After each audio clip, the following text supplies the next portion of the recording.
My favorite things to do in the world is this job. I get to go all over the world telling jokes to people, and I love it. But one of the things I really love when I do this job is I love sharing trivia facts. You guys like trivia?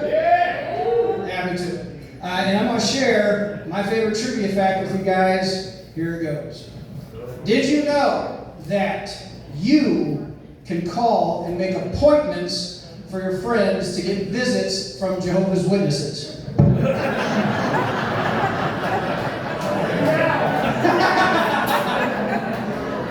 love to share that because I say it and people get out their phones and they're like, yeah, Karen's fucked.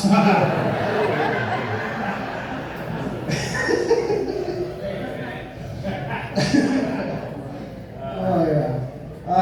Yeah, man, I'll tell you a bit more about me. Yeah, my name is Shank. Redemption, get it out of your system.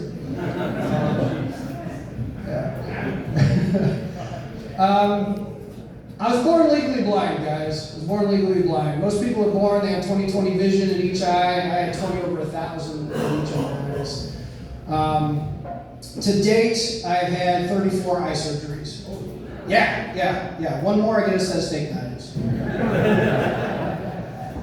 But as also happens, guys, I am furiously colorblind, which is a weird disability to have, colorblindness, because here's the thing. I tell people I'm colorblind, and the first thing that they do is they go, "Whoa, you're colorblind, really? What color is this?" Yeah. Only disability can do that too. Can't do that to other disabilities. Can't walk up to somebody in a wheelchair, tip them out, and go, "Prove it, bitch."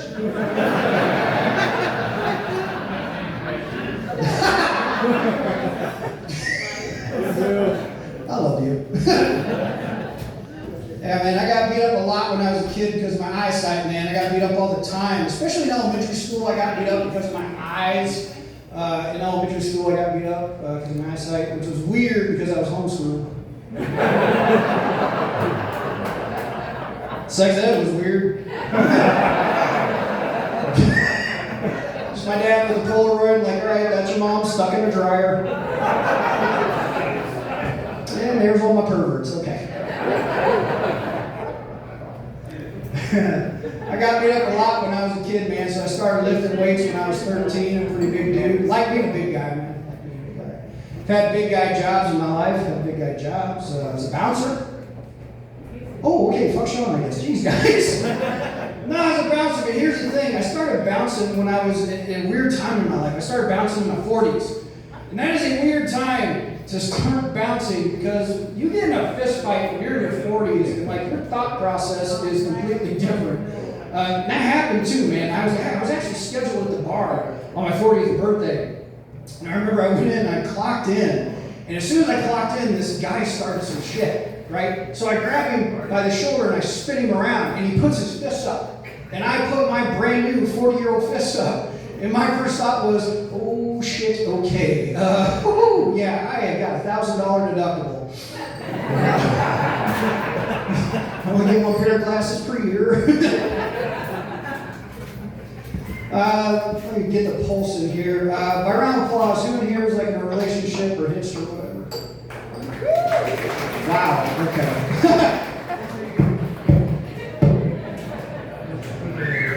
All right. That was a pretty hearty clap. How long you guys been together? Nice. Like married or boyfriend, girlfriend? Very. Oh, right. So you pulled the trigger right away. Anybody beat 15? Where you at?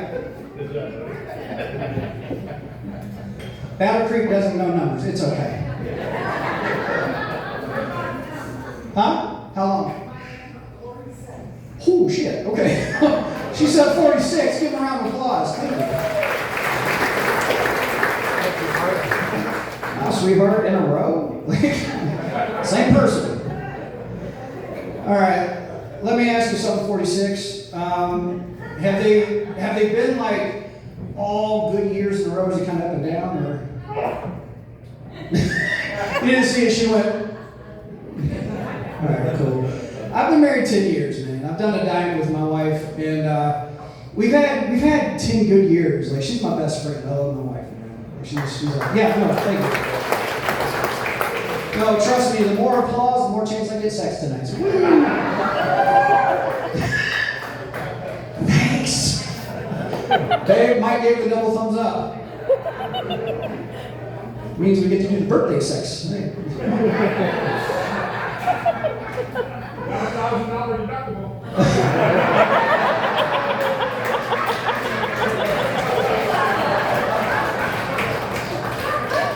That was funny. Now shut up. I got a job to do, man. It was funny. I'm getting heckled by all my victims. Well, we've had 10 good years, but we've had stuff, happen along the way of those 10 years. And one of the most recent developments that we've had is she got one of those breathing things that you have at night. CPAP, thank you. CPAP. Anybody on one of those things? Oh, yeah. What do you have, the full face mask or the nose hose? Nose hose, yeah, that's what she's got. Like, if you're fancy, you get the full face mask, but so she's got the nose hose, which basically, if you don't know, it's like this little triangle mask that goes over the nose and the hose comes out of it. So she had to get that. It was actually not too long ago, it was a couple weeks ago. And so she straps on, and we're sitting on the edge.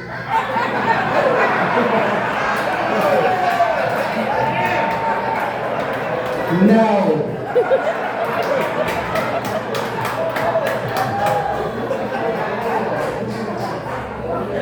And that is her birthday sex, okay? So, shut up. Oh, look at the time. Hon, I hope you're recording this. No, but this is what happened, okay? So she puts it on, and we're sitting on the edge of the bed, right? And so she's sitting there, and this hose is coming out of her face. And she looks at me, and she goes, "I'm not sexy anymore, am I?" And I was like, "No, baby, you're right." It was like, "You're beautiful, like I always love you. You're so beautiful." And then she goes, "I look like an elephant." And I had nothing, 46, nothing. Dude, I sat there for like 5 minutes going. But then finally I was like, I've always wanted to have sex with an elephant. She's so adorable, she was like, "Really?" And I always had a crush on Snuffleupagus. Then we made a snuff film. Hey, the perverts, whatever the ones back there. I like my wife, man. I like her. She really is my best friend. When I first met her, I knew immediately I was going to wife her, like off the get. I knew. And by our fourth date, she was already my girlfriend, right?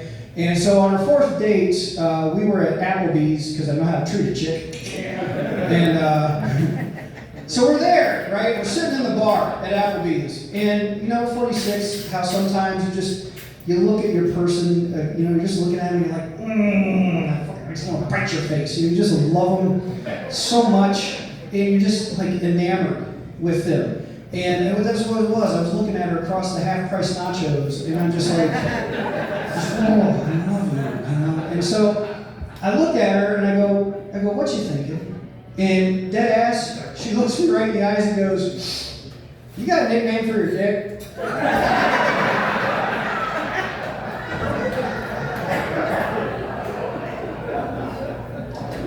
Well, as it so happens, I do. Call it my Tesla. Well, because here, guys, when it runs out of gas, I have to finish it with electric. Sometimes it catches on fire. Thank you, one clap. Appreciate it. So, I'm like, all right, we're here, I'm doing this, so I'm going to lean into it. So I look at my lovely girlfriend at the time, my wife, and I say, "Do you have a nickname for your girl?" And she says, "Yes, I do." Now, here's the thing, 46, that you need to know about my wife.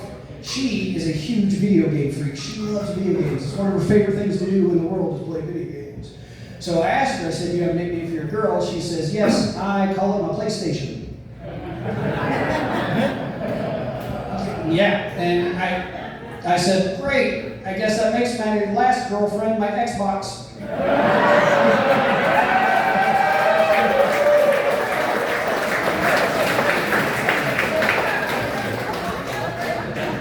You guys want you guys want to know what happened to Xbox? Became transgender. Yeah, Nintendo Switch.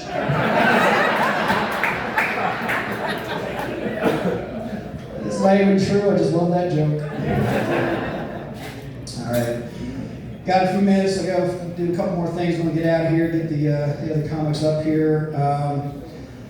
Yeah, guys, I'm so honored to be here tonight for Mike, man. This guy is a dude that I've known him for years, but over the last couple of years we've become like closer friends and stuff, and he has done stuff to help me, because I am in no way in any realm, shape, order, or anything to be able to help him out, and he has gone above and beyond to help me out in my career. That's the kind of human being he is. Him and his beautiful wife. So give him a round of applause.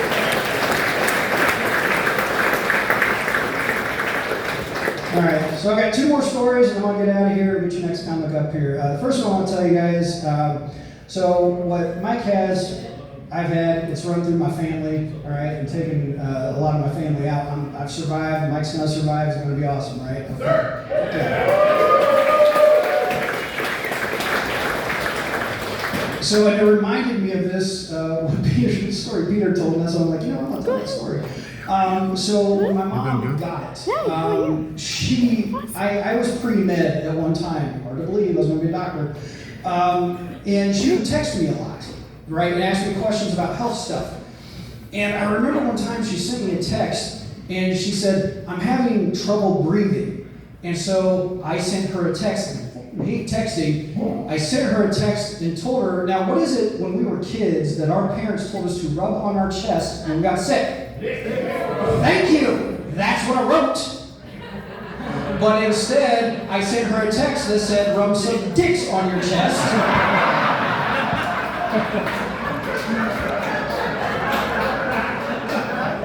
Yeah, Dad was pissed.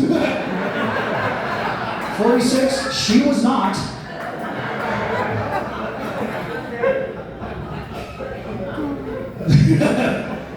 I remember though, it got my dad though, man, and we lost my dad in 2020, and my dad got cremated. Anybody just around Plaza, we had a family member cremated in here? Okay, so those of you that don't know, this is what happens. When you get a relative cremated, they put them into a donut box, and they give them back to you. And inside that donut box is a sandwich bag with a twist tie, like Wonder Bread. Yes. So we get my dad back in the donut box, and we're at my house, my mom's house. And we're all sitting around my mom's dining room table. And my mom and my sister are right next to each other at the end of the table. And then my brother, my cousin, my niece, my nephews, my wife, all right? And we're all sitting around the table. And you know how when you get ashes of a relative, you put them into like a little memento, like keychain thing, like a little keepsake? Well, my dad was in a band called Axis, and Axis played with like Styx and ELO and Aerosmith back in the day. Like, they were pretty fucking good. Yeah, am I right? So we got these little guitar mementos that we're gonna put Dad's ashes in. So we're all sitting around the table, and we've got, you know, our little memento and our little 1970s cocaine spoons. And my sister has my dad.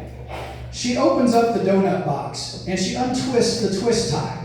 But here's the thing. She did not gently open the bread bag. No! She went, and my dad went.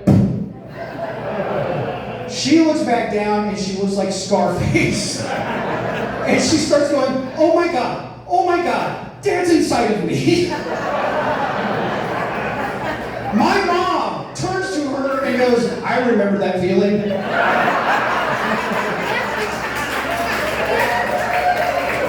Guys, my name is Shank. You've been absolutely wonderful. Bye, Scott. Bye, all the stuff. This is the worst judges I have seen on Shark Tank in all my life. Hey Mike, I love you, man. I would not be here without to see you. Hey, you guys ready to get this show going with your headliner? Yeah, you have seen this guy on Bob and Tom Fox. He's in his 4th decade of comedy. Put your hands together. Welcome, Mr. Mark Cano.